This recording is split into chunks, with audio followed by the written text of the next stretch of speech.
Let's now talk about his replacement at the office of the Majority Leader in the National Assembly.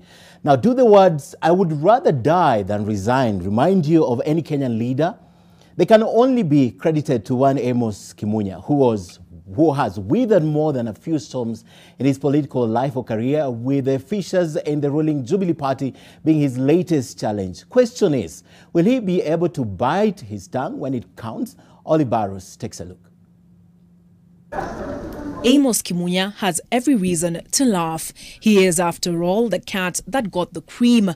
And like a cat, he's shown himself a politician with 9 lives. He's famed for having said he would rather die than take accountability for allegations of corruption in his docket. To stop corruption at the Treasury, Kimunya must go.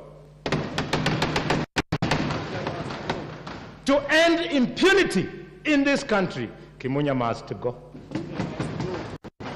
To repossess the Hotel Grand Regency, Kimunya must go. One thing I'm not prepared to do, and I will not do, I will not resign. I would rather die than resign. The controversy surrounding the sale of the Grand Regency Hotel to an amorphous Libyan entity earned him a no-confidence censure from Parliament. But a mere 48 hours after he swore that he would rather die than resign, he was forced to swallow his words. I have requested His Excellency the President to be allowed to step aside to facilitate this inquiry. But it was a short-lived victory for his critics, as President Mwai Kibaki appointed him Minister for Trade barely 6 months later. However, in 2012, the then Transport Minister was once again in the crosshairs of the bullfighter for his actions as Finance Minister. This is corruption. And if corruption is not wrong, then nothing in Kenya can possibly be wrong. Kimunya, accused of costing the taxpayer over 2 billion shillings by cancelling a tender for the printing of new generation banknotes by British firm De La Rue.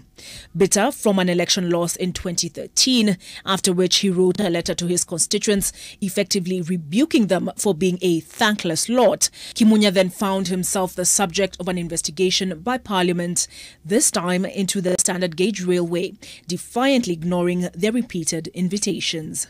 He refuses to answer the questions. I do value my time. I've come here on my own volition.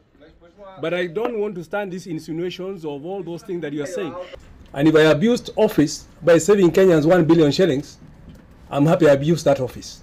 Having just been acquitted of land fraud charges in May, Kimunya is now once again rubbing shoulders with the powers that be in his new role as Majority Leader in the National Assembly. It's a humbling situation because, it's the confidence he's shown for me to take on the leadership of the party in the parliament. History notwithstanding, Kimunya could very well be jumping into the eye of another storm, a fractured Jubilee Party. Olive Barros, NTV.